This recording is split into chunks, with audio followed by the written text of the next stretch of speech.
बीता हुआ कल आप लोगों के दिमाग में है और आने वाला कल आप लोगों के हाथ में है। नमस्कार साथियों, मैं Aman Anand, president students welfare association, मानव भारती यूनिवर्सिटी सोलन, हिमाचल प्रदेश। आज एक महत्वपूर्ण टॉपिक को लेकर इस वीडियो के माध्यम से आप लोगों के बीच में आया हूं। जैसा कि हमारी टीम रिसर्च करती रहती है, काफी सारे डॉक्यूमेंट्स अब हमारे पास आने लग गए हैं और काफी सारी पॉजिटिव न्यूज भी आ रही हैं। तो आप लोगों का ज्यादा वक्त जो है वेस्ट ना करते हुए सीधा मुद्दे पर आते हैं। साथियों, जैसा आप सभी को पता है कि मार्च 2020 में यूनिवर्सिटी में रेड हुई थी और ड्यूरिंग द रेड इन्होंने सारा का सारा इनका रिकॉर्ड जो था वो सीज कर लिया था, जो भी इन्होंने रिकवर किया था, और वो लॉफुल कस्टडी में था 2022 तक। जब रेड हुई उसके बाद हिमाचल सरकार के द्वारा एक एडमिनिस्ट्रेटर को अपॉइंट कर दिया गया। इट मीन्स की सारी जो थी यूनिवर्सिटी का नियंत्रण हिमाचल सरकार ने अपने ऊपर ले लिया, क्योंकि एडमिनिस्ट्रेटर अपॉइंट हो गया तो सारा का सारा कंट्रोल एडमिनिस्ट्रेटर का हो गया। तो अगर हम इस बात की ओर ध्यान देते हैं कि 2020 से पहले स्टेट बोलती है कि यूनिवर्सिटी के अंदर स्कैम हो रहा था और यूनिवर्सिटी जो थी वो फेक डिग्रीज को यहाँ पे सेल आउट करती थी। चलो उस टॉपिक को साइड में कर देते हैं, वो मैटर ऑफ इन्वेस्टिगेशन है कि स्कैम हुआ है या नहीं हुआ। अब आते हैं मुद्दे की बात पर। 2020 में रेड होने के बाद हिमाचल सरकार ने जब नियंत्रण अपने ऊपर ले लिया था इस यूनिवर्सिटी का पूरा control as per the administrator जो अपॉइंट करा था हिमाचल गवर्नमेंट ने, उसके हाथ में था। उसके बाद दोबारा से स्कैम हो गया। ये मैं ऑन रिकॉर्ड आपको बात बता रहा हूँ। 2020 से लेके 2022 तक जब इनके पास सारा का सारा रिकॉर्ड लॉफुल कस्टडी में था, उस दौरान इन्होंने वेटनरी फार्मेसी के बच्चों को डिप्लोमा इशू कर दिए थे। ना वो बच्चों का रिकॉर्ड इनके पास था, क्योंकि रिकॉर्ड तो एसआईटी ने सीज किया हुआ था, और ना ही उनकी कोई अप्रूव लिस्ट थी, क्योंकि उस टाइम तक कोई अप्रूव लिस्ट आई नहीं थी।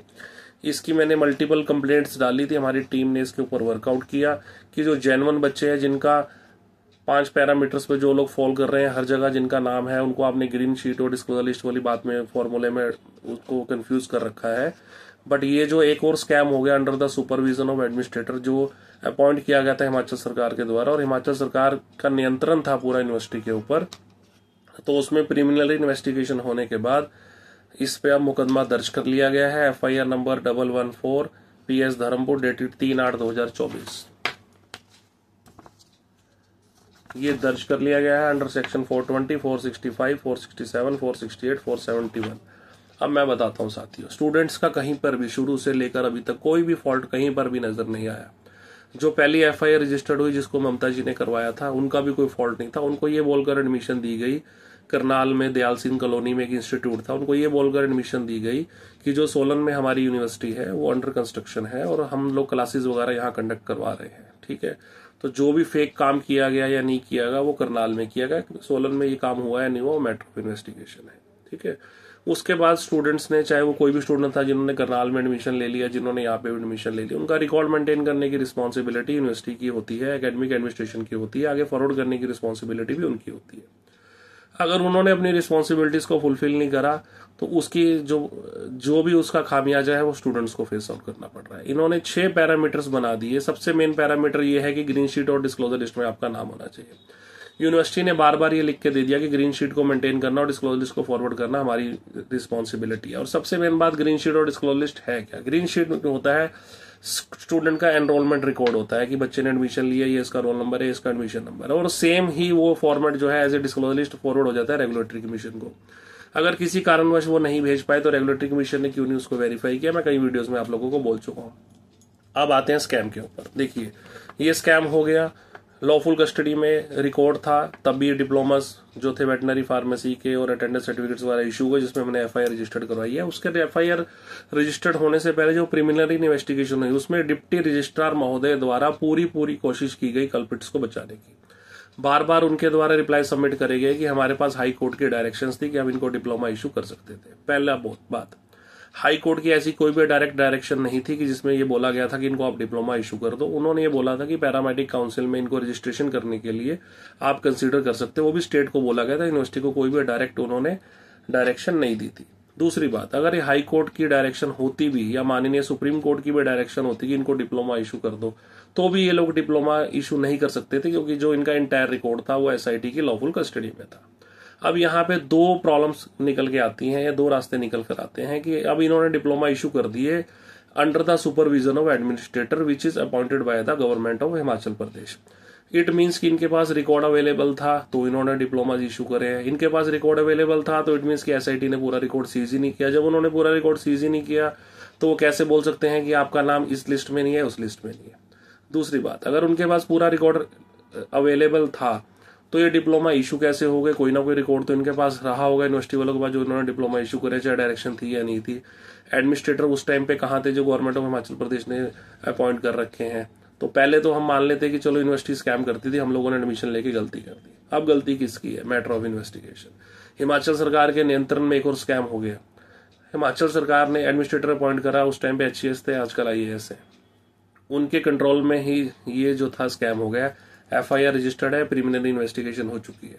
उसके बाद मल्टीपल कंप्लेंट्स पेंडिंग है। मल्टीपल कंप्लेंट्स कैसे पेंडिंग है? जितने बच्चे अप्रूव लिस्ट में है, 2340 प्लस बच्चे हैं, वो स्टेट बोलती है हमारे अकॉर्डिंगली जेन्युइन है। उसमें से कई बच्चे ऐसे हैं जिनका प्रीवियस क्वालिफिकेशन रिकॉर्ड फेक है, कोई उनका रिकॉर्ड अवेलेबल नहीं है। कई बच्चे ऐसे हैं जो वर्किंग में थे, ड्यूरिंग द वर्क उन्होंने वो डिग्री गेन कर ली, उनके अटेंडेंस सर्टिफिकेट्स कैसे इशू हो गए, उनको डिप्लोमा डिग्रीज कैसे इशू हो गई, वो भी मैटर ऑफ इन्वेस्टिगेशन है। वो सेपरेटली कंप्लेंट चल रही है, उसका अपडेट आपको नेक्स्ट वीडियो में देंगे। तो कहने का मतलब ये है कि जो जेन्युइन स्टूडेंट्स थे जिनका हर तरह का रिकॉर्ड अवेलेबल है, जस्ट उन लोगों को इस वजह से परेशान किया जा रहा है कि आपका नाम ग्रीन शीट में नहीं, आपका नाम डिस्क्लोजर लिस्ट में नहीं। अदरवाइज जिनका जीरो रिकॉर्ड अवेलेबल है उन बच्चों को अप्रूव लिस्ट में डाल लिया गया। भी ठीक है जी, आपका LLB का रिकॉर्ड है, बट BA का तो उनका कोई रिकॉर्ड ही अवेलेबल नहीं है।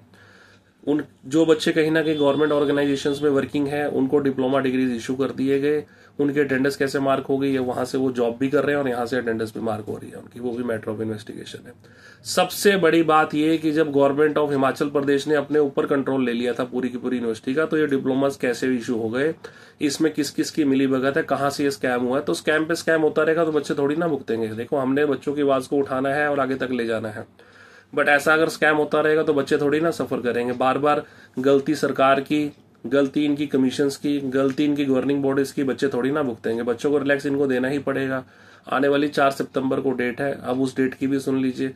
कई बच्चों को यूनिवर्सिटी को कांटेक्ट करते हैं तो उनको बोल दिया जाता है कि कोर्ट केस पेंडिंग है, 4 सितंबर की डेट लगी हुई है। देखो, पर्टिकुलरली ऐसा कोई PIL पेंडिंग नहीं है। अब सिर्फ वही केसेस पेंडिंग है जो बच्चों ने उस चीज को चैलेंज कर रखा है कि हमारा नाम ग्रीन शीट में नहीं है तो हमें डिप्लोमा या डिग्री इशू नहीं दे रहे, या डिग्री नहीं दे रहे हैं, या डिस्क्लोजर लिस्ट में नाम नहीं है तो हमें प्रॉब्लम हो रही है। वही बच्चों की पिटीशंस पेंडिंग है, तो उनका एक कॉमन रिलीफ मिले ऐसे भी कोई चांसेस नहीं है। तो सब लोग जो जो इस प्रॉब्लम को फेस आउट कर रहे हैं, मेरी सजेशन आप लोगों को यही है कि आप लोग भी अपनी रिट्स को फाइल कर दीजिए, उसमें भी हम आपकी हेल्प कर देंगे। नेक्स्ट प्रॉब्लम ये आ रही है बच्चों को कि अप्रूव लिस्ट में नाम होने के बावजूद भी उनका रिजल्ट मिसमैच है, नाम करेक्शंस नहीं है, तो कमेटी उस पर कोई भी एक्शन नहीं ले रही। कमेटी कह रही है हमारे पास ऐसी कोई डायरेक्शन नहीं है कि हम कोई करेक्शन कर सके। हमने तो लॉफुल कस्टडी से रिकॉर्ड लेके आगे सप्लाई किया है। जो बच्चे रिकॉर्ड को फुलफिल करते हैं, पैरामीटर्स को फुलफिल करते हैं, उनको डाटा दे दो। अदरवाइज करेक्शंस की हमारे को कोई डायरेक्शन नहीं है, तब भी बच्चे जो है प्रॉब्लम को सफर कर रहे हैं। अभी एक FIR रजिस्टर्ड हुई है, मल्टीपल FIRs आगे और भी रजिस्टर्ड होने वाली हैं, क्योंकि काफी सारे स्कैम्स हाईलाइट हो रहे हैं, काफी सारी प्रॉब्लम्स हाईलाइट हो रही है, उसको हम उठाते रहेंगे, आप लोगों के बीच में आते रहेंगे। अब बात आती है बच्चों के भविष्य को लेकर। देखिए, UGC के नॉर्म्स के अकॉर्डिंगली किसी भी बच्चे की डिग्री, डिप्लोमा या किसी भी डॉक्यूमेंट्स को वेरीफाई करने की अथॉरिटी यूनिवर्सिटी को ही होती है, क्योंकि उनका रिकॉर्ड उनके द्वारा ही मेंटेन किया जाता है। अब जैसा कि मानव भारती यूनिवर्सिटी में हुआ है कि स्कैम, अगर स्टेट कहती है कि इन्होंने स्कैम कर दिया, पहली बात तो जो भी स्कैम के चार्जेस थे या जो भी कंप्लेनेंट्स थे, उन्होंने करनाल स्थित जो इनका जो दयाल सिंह कॉलोनी करके जो है अकॉर्डिंग टू चार्जशीट सेंटर था, वहां पे इन लोगों ने एडमिशंस ले रखी थी। और मानव भारती यूनिवर्सिटी में डायरेक्ट एडमिशन ऐसी कोई भी नहीं मिली है जिसको फेक डिग्री या डिप्लोमा इशू किया गया हो। और उन लोगों को भी वहां एडमिशन दी है या नहीं दी है, या कहां से उन्होंने क्या किया, वो मैटर ऑफ इन्वेस्टिगेशन, उस पर भी कोई मैं टिप्पणी करना नहीं चाहूंगा। ठीक है, तो फर्स्ट ऑफ फेस ये गुड न्यूज है कि according to chargesheet filed by the police, उसमें ये मेंशन कहीं नहीं किया गया है जो फर्स्ट कंप्लेनेंट थी उनकी चार्जशीट में, कि मानव भारती यूनिवर्सिटी ने कोई फेक यूनिवर्सिटी एडमिशन दी है। हाँ, उनको सेंटर में एडमिशन दी गई थी, वहां एग्जाम कंडक्ट करा के उनको वेरिफिकेशन वगैरह यहाँ से हुई है, वो किसने की है, कैसे किया, वो मैटर ऑफ इन्वेस्टिगेशन है। ठीक है, बट बच्चों को जो प्रॉब्लम फेस आउट करनी पड़ रही है, कमेटी जो कॉन्स्टिट्यूट हुई है उनके द्वारा कोई भी रिलैक्सेशन बच्चों को नहीं दिया जा रहा है। 2015 से पहले का रिकॉर्ड इनका जल चुका था, उस बात को मानने को ये तैयार नहीं है। फैक्चुअल पोजीशंस से अप्राइज करवा देते हैं। फैक्चुअल पोजीशन 2020 से पहले बच्चों की ये थी कि वो जेन्युइन स्टूडेंट थे, 2020 के बाद ये हो गई कि वो बच्चे डिस्प्यूटेड लिस्ट के अंदर आ चुके हैं। तो ये रिलैक्सेशंस के लिए, कोई भी वेरिफिकेशंस के लिए आप लोग मुझे 929 कॉल कर सकते हैं। मैं आपका डिस्क्रिप्शन में अपना नंबर आप लोगों को दे दूंगा। और अभी घबराने की जरूरत नहीं है, पॉजिटिविटी की और अपने केसेस सारे के सारे जा रहे हैं और definitely we get the relief. और जिनको कोई भी प्रॉब्लम हो मुझे कॉन्टेक्ट कर सकते हैं। थैंक यू, धन्यवाद।